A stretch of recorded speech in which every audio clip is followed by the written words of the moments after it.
नमस्कार विद्यार्थियों। आज हम एमए फाइनल पॉलिटिकल साइंस में Gandhian political thought optional paper के तहत महात्मा गांधी की साधन व साध्य की अवधारणा की चर्चा करेंगे। पूर्व के वीडियो लेक्चर्स में हमने महात्मा गांधी के सत्य और अहिंसा तथा सत्याग्रह की अवधारणा को विस्तार से जाना। उसी क्रम में आज हम गांधी के साधन और साध्य एंड्स एंड मीन्स के बारे में क्या विचार हैं उनको हम विस्तार से जानने की कोशिश करते हैं। गांधी जी ने हिंद स्वराज में साधन तथा साध्य की विवेचना करते हुए लिखा है कि साधन यदि बीज माना जाए तो साध्य वृक्ष के समान है। जिस प्रकार साधन साध्य के मध्य अंतर संबंध है, उसी प्रकार का संबंध है जैसा कि वृक्ष और बीज के मध्य होता है। शैतान की साधना करने से ईश्वर की आराधना का फल प्राप्त नहीं हो सकता। गांधी जी इस कमेंट के आधार पर ये शो करना चाहते हैं, ये विचार स्थापित करना चाहते हैं कि हम जिस प्रकार के साधनों का प्रयोग करेंगे हमें उसी प्रकार के लक्ष्य या साध्य की प्राप्ति होगी। जैसे कि हम यदि शैतान की साधना करते हैं तो हम ईश्वर की आराधना के फल को प्राप्त नहीं कर सकते हैं। अर्थात हम जैसा बोते हैं वैसा ही पाते हैं। ये कहावत भी तो है कि बोया बीज बबूल का तो आम कहाँ से होए। यदि हम बबूल का बीज बोएंगे तो आम के फल की प्राप्ति नहीं कर सकते। साधन केवल साधन मात्र नहीं अपितु सर्वस्व है। हिंसक साधनों से हिंसक स्वराज ही प्राप्त होगा। ऐसा स्वराज न केवल भारत अपितु समस्त विश्व के लिए खतरनाक सिद्ध होगा। फ्रांस ने अपनी स्वतंत्रता हिंसक साधनों से प्राप्त की थी।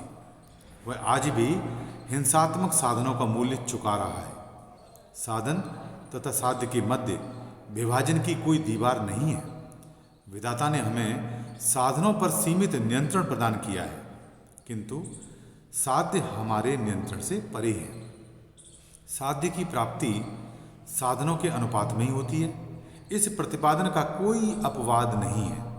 यदि यही कारण है कि भारत में शांतिपूर्ण एवं वैधानिक साधन पर इतना जोर दिया गया है। गांधी जी अपने जीवन दर्शन में साधन तथा साध्य को एक दूसरे का पूरक सप्लीमेंट्री मानते हैं। यह कहना सरल है कि हमें पाप से घृणा करनी चाहिए, ना कि पापी से, किंतु व्यवहार में प्रयोग करना कठिन है। किसी व्यवस्था का विरोध करना आसान है, किंतु उस व्यवस्था के निर्माता का विरोध करना स्वयं के विरोध के समान है। हम सभी एक ही सृष्टा की कृतियां हैं। हम में देवी शक्ति असीमित है। किसी व्यक्ति को हेय समझकर हम उस व्यक्ति की कोई हानि नहीं पहुंचाते, अपितु समस्त विश्व को हानि पहुंचाने का कार्य करते हैं। गांधी जी ने साधन और साध्य की अनिवार्य एक रूपता पर बल भी दिया है। गांधी जी इस सिद्धांत में कभी विश्वास नहीं किया कि पवित्र साध्य की प्राप्ति के लिए किसी भी प्रकार के साधनों को अपनाया जा सकता है। जैसे कि उसके लिए कंसेप्ट कहा गया है एंड जस्टिफाई मीन्स, अर्थात आपके जो साध्य हैं वही साधनों को जस्टिफाई करते हैं, प्रमाणित करते हैं। गांधी जी इसके उल्टे बोलते हैं कि मीन्स जस्टिफाई एंड, अर्थात यदि आपके साध्य शुद्ध होंगे, पवित्र होंगे, तो निश्चित तौर पर उससे प्राप्त होने वाले लक्ष्य भी उच्चतम स्तर के होंगे।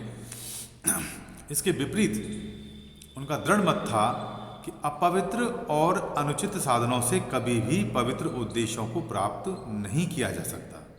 उन्होंने इस बात पर बल दिया कि व्यक्ति को अपने दृष्टिकोण में साध्य की तुलना में साधन को ही अधिक महत्व देना चाहिए, क्योंकि व्यक्ति का नियंत्रण साधनों पर तो होता है, साध्य पर नहीं।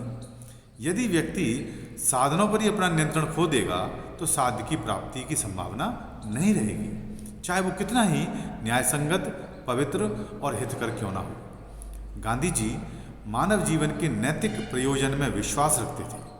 उन्होंने स्पष्ट किया कि किसी तात्कालिक लक्ष्य की प्राप्ति के लिए हिंसक और अपवित्र साधनों को अपनाने से व्यक्ति जीवन के अंतिम सत्य के साक्षात्कार की प्राप्ति से और दूर हो जाएगा। उनका मत था कि जीवन के तात्कालिक लक्ष्यों की प्राप्ति के लिए प्रयत्न करते समय जीवन के अंतिम लक्ष्य को मस्तिष्क में रखना चाहिए, क्योंकि वास्तव में तात्कालिक लक्ष्यों की प्राप्ति करते हुए व्यक्ति शनैः शनैः जीवन के अंतिम लक्ष्य की ओर ही प्रगति करता है। उनके शब्दों में यदि हम कहें, वो कहते हैं, कोई व्यक्ति सत्य की साधना असत्य परायणता के माध्यम से नहीं कर सकता। सत्यनिष्ठ साधन ही सत्य की प्राप्ति करा सकते हैं। क्या अहिंसा और सत्य जुड़वा नहीं होती? अहिंसा तो वस्तुतः सत्य में ही समाविष्ट है, इसी प्रकार सत्य अहिंसा में। अतः सत्य और अहिंसा तो एक ही सिक्के के दो पहलू हैं, दोनों एक दूसरे से अपृथकणीय हैं। सिक्के को किसी भी ओर से पढ़िए, शब्द की वर्तनी अलग हो सकती है, उनका मूल्य समान है। सत्य के पवित्र लक्ष्य की साधना पूर्ण पवित्रता के बिना संभव नहीं है। शरीर, मन या मस्तिष्क की अपवित्रता को श्रेय देते ही मनुष्य के व्यक्तित्व को असत्य और हिंसा आच्छादित कर लेते हैं। गांधी जी ने व्यक्तिगत आचरण में ही नहीं अपितु सामाजिक और राजनीतिक आचरण में भी साधन की पवित्रता को समान रूप से महत्वपूर्ण माना है। उन्होंने इस बात को दृढ़तापूर्वक घोषित किया कि किसी आदर्श सामाजिक और राजनीतिक व्यवस्था की स्थापना केवल सत्यनिष्ठ और अहिंसक साधनों से ही की जा सकती है। रूस की बोल्शेविक क्रांति जो 1917 में हुई थी, जो कि व्यापक स्तर पर संगठित हिंसा के माध्यम से संपन्न की गई थी, उस पर टिप्पणी करते हुए उन्होंने कहा है कि इस क्रांति के नेताओं द्वारा घोषित एक वर्गहीन समाज की स्थापना के आदर्श को कभी भी प्राप्त नहीं किया जा सकेगा, क्योंकि इस पवित्र लक्ष्य की बुनियाद ही हिंसा जैसे अपवित्र साधन पर रखी गई है।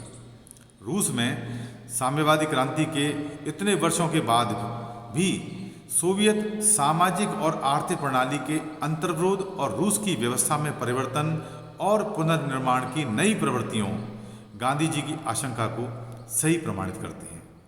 हर परिस्थिति में हर प्रकार के लक्ष्य की प्राप्ति के लिए साधनों की अनिवार्यता या अनिवार्य पवित्रता पर बल देते हुए गांधी ने दृढ़तापूर्वक कहा है कि पवित्रतम उद्देश्यों की प्राप्ति के लिए भी हिंसक साधनों के प्रयोग का मैं दृढ़ विरोधी हूँ।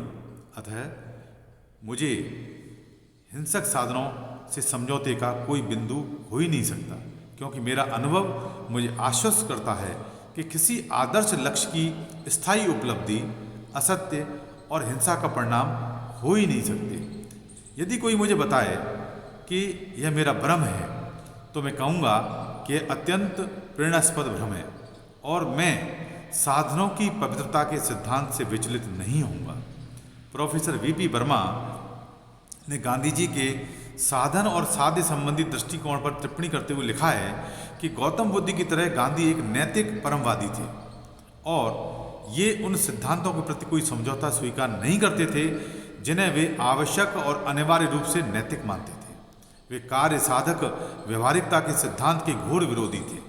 वे अंतरात्मा के आदेशों के पालन के लिए समर्पित थे। उनका यह दृढ़ मत था कि मानवीय अंतरात्मा की पवित्रता तथा सामाजिक और राजनीतिक संस्थाओं में मानव की अंतरात्मा के आदेशों की अभिव्यक्ति साधनों की पवित्रता से ही संभव है। इस प्रकार विद्यार्थियों, आपको गांधी जी द्वारा साधन और साध्य की पवित्रता, उनके अंतर संबंध के बारे में स्पष्टता हुई होगी, क्योंकि गांधी के दर्शन को यदि ठीक ढंग से समझना है तो हमें उनके दर्शन के जो बुनियादी सिद्धांत हैं, सत्य, अहिंसा, सत्याग्रह, सर्वोदय और साधन साध्य की पवित्रता, ये महत्वपूर्ण सिद्धांत हैं। इनके आधार पर ही हम गांधी जी के दर्शन को ठीक प्रकार से उसका मंथन कर सकते हैं, उसका विश्लेषण कर सकते हैं। और परीक्षा में भी ये प्रश्न काफ़ी महत्वपूर्ण है। साधन साध्य की पवित्रता के आधार पर कभी कभी परीक्षा में भी प्रश्न पूछ लिए जाते हैं। आशा है आपको विषय स्पष्ट हुआ होगा। धन्यवाद।